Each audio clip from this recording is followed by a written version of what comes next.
Ready. You ready for this? Go.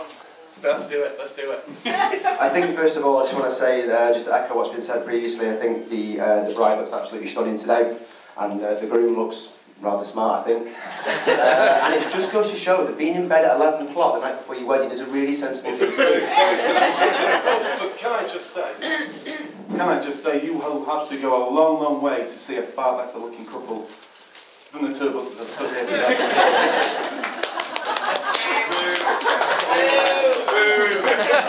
I'm not going to disagree with him, to be honest, but... Right, when I was 9 years old, I was given a special task by my teacher.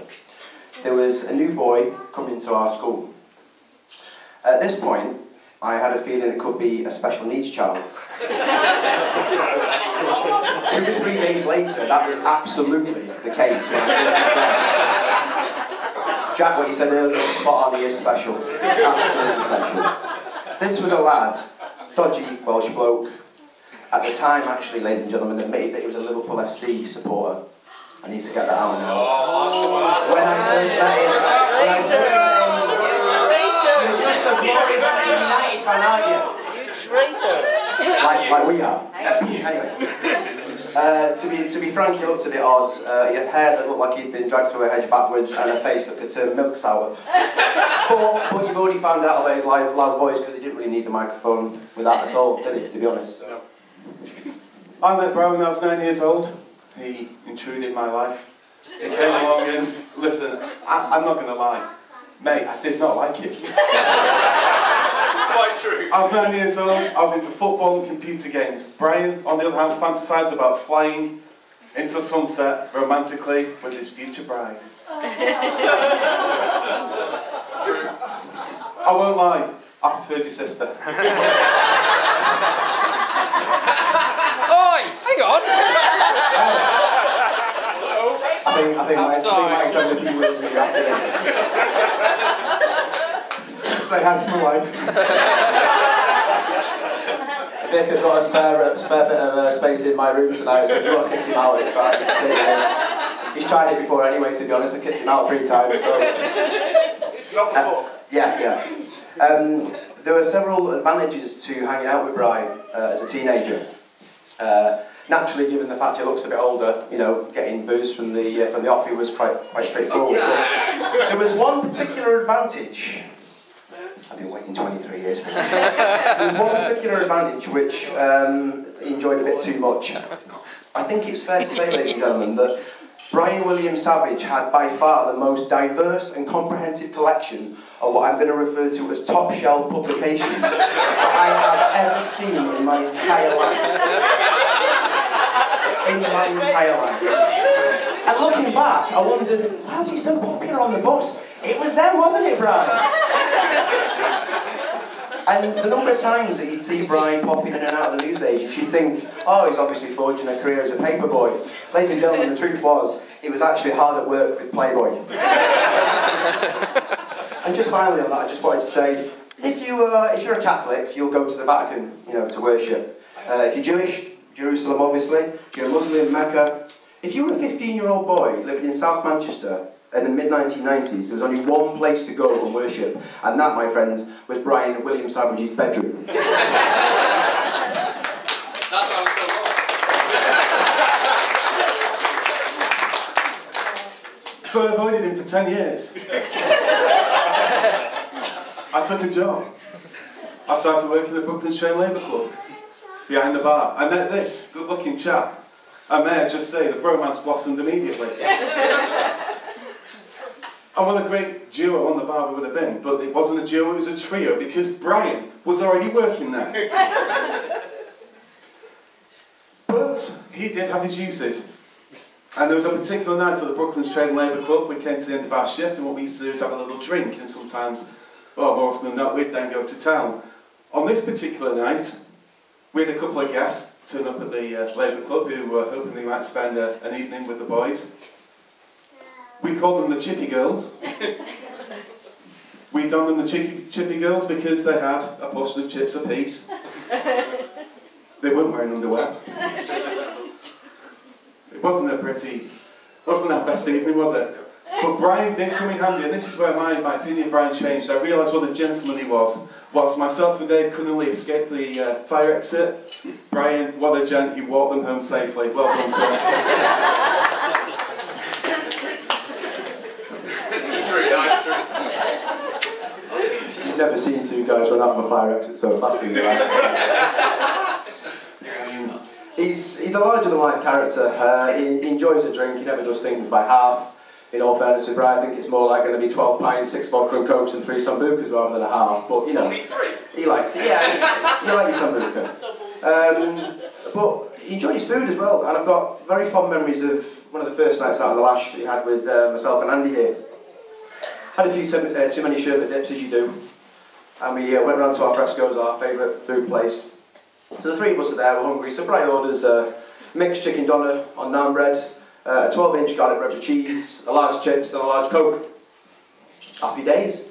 Big food. I then went to order a double cheeseburger and chips, a large chips for Andy and another bottle of Coke. And that was it. You know, he enjoyed his food. But then what astonished me the most is that while we hunted for a taxi that night, Brian ate the whole lot. Every single bit. I was hungry.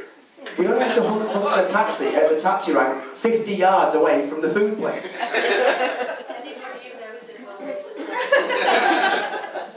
One of my favourite nights out with Brian was a midweek night. I had days off in the week. Even I know. Brian turned out, fancied a drink as well, so off we went to town for that. Best clothes on, off we went, midweek. How hard could it be? We went to a little place called Teasers.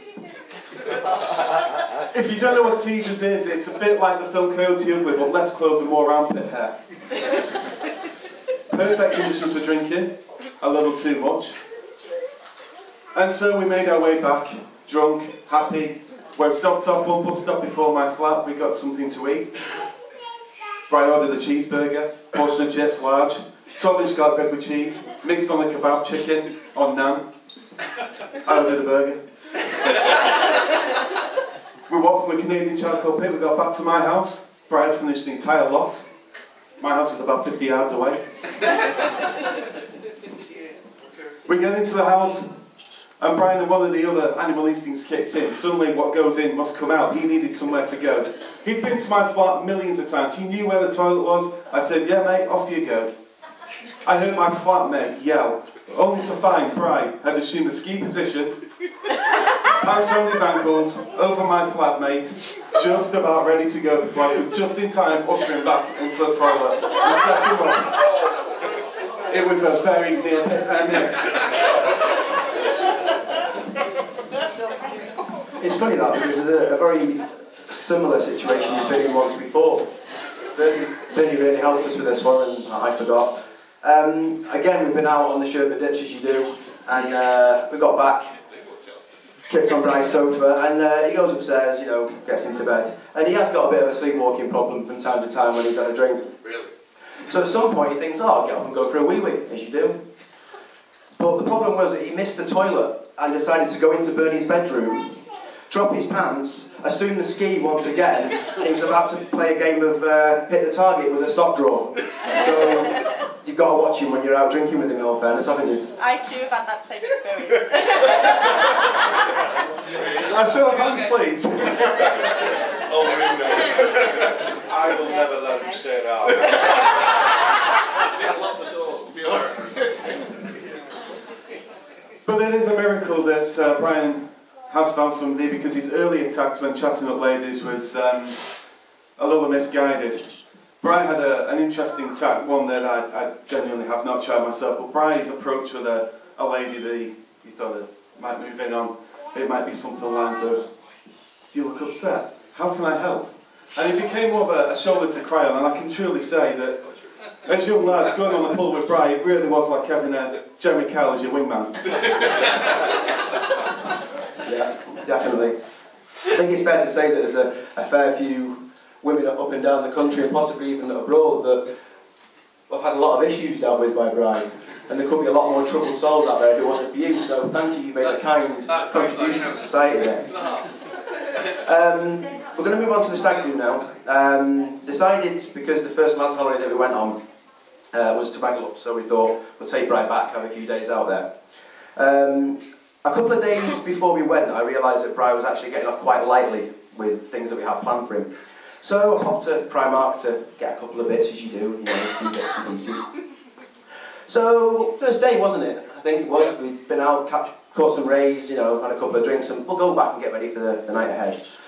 And he gets to his wardrobe, where he's previously unpacked everything, and finds out he's got all of his socks replaced with fluorescent options, and he's got basically no underwear replaced with ladies' knickers. And at first we had to ask him to prove that he had these on. So the first night we asked him, Bri, come on, show us the goods. And he did, you know, got a little bit out there, you go, there's a little pretty bone, and that's fine. But what worried us, really worried us, was that for the remaining 3 nights, he wanted to show us that he had the ladies' knickers on. To be fair though, ladies' knickers are very, very comfy. They are, actually, they are. I mean, Prove it. No. Prove it. No. I don't think they believe us. Have you got it? Brian, can you just join us just for a brief second? If you've got ladies underwear. Come and join us for a second. I haven't got ladies underwear. Ladies and gentlemen, we're not going to be too vulgar here, we're not going to be too vulgar, but just bear with us a minute. Brian, can you just prove... Have you got ladies? No, I've got ladies underwear on. Oh. Yes, they have actually got ladies. Oh my God. Just a little tip of the hat there, because, ladies and gentlemen, he was very well behaved on the stag do. He did all of his dares and chores and various other things, bits and pieces, but Sarah, my worry is for you tonight. Obviously, you've got the lovely bridal suite here at Thornton Hall. That Lacenza bag that you saw earlier this week that you tried to sneak in, word for you, it's not for you, it's for him. So, you might struggle there a little bit. Nice. But on the second to last night, we broke him, quite frankly. We took him to quite a dark place. Some of you know we all went out in the Top Gun theme, which has always been one of your dreams, to dress up like that. And this man has a reputation for drinking like no other. Donkey! Ladies and gentlemen, Donkey joined us on the last night of the stag do. Bri, that donkey has now been disinfected.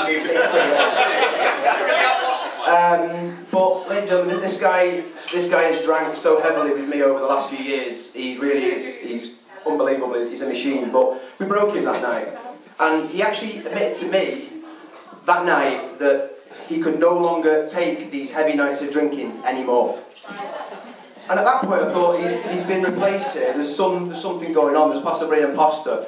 I thought maybe a drunk version of the former Liverpool manager Gerard Houllier might have just stepped in, just to kind of look like Bri for a few minutes, but no.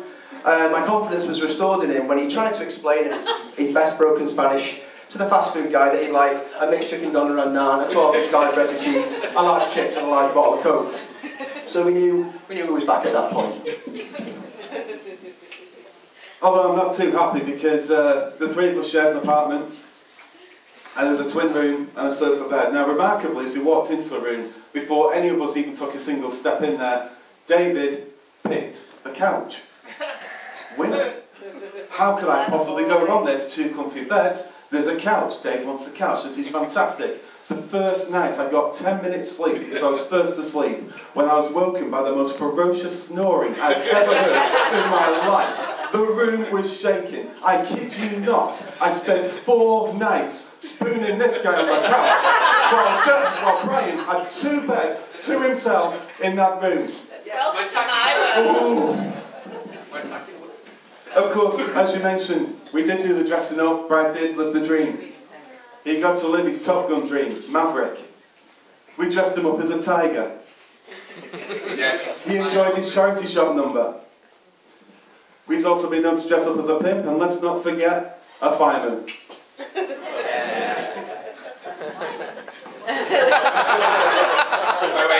Sarah just woke up. Oh, actually, I don't know. I think though we'll start to bring things to a close now, because I just want to say, Bri, you worked so hard to get where you are in the RAF, and I just want you to know that we are incredibly proud of you. You worked hard in the first place to get what you want. You tried it the first time, it wasn't right, you went back and gave it another stab, and look where you are now, and I'm immensely, immensely proud of you.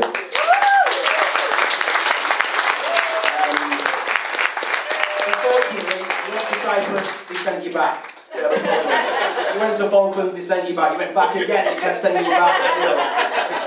Still proud of you, but, you know, could have said that a few years longer. But anyway, I just thought I'd just sign off on that note, really, and just kind of say we are very, very proud of you. Everybody here, you know, what you've been through, the hard work you put in, and also there's been a strain on you two in terms of your relationship, and you've survived that, you've overcome it, and look where you are now, having this wonderful day. You both look absolutely fantastic. So, can I get a round of applause, please, for the...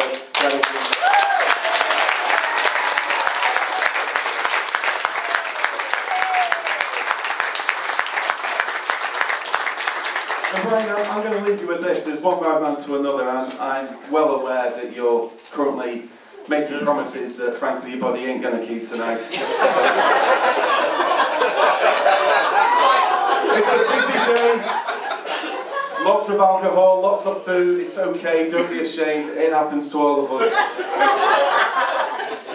So I leave you with this. Tonight, you took Sarah up in bed. You give her a kiss on the cheek, and you roll over and make sure your ass is facing an open window.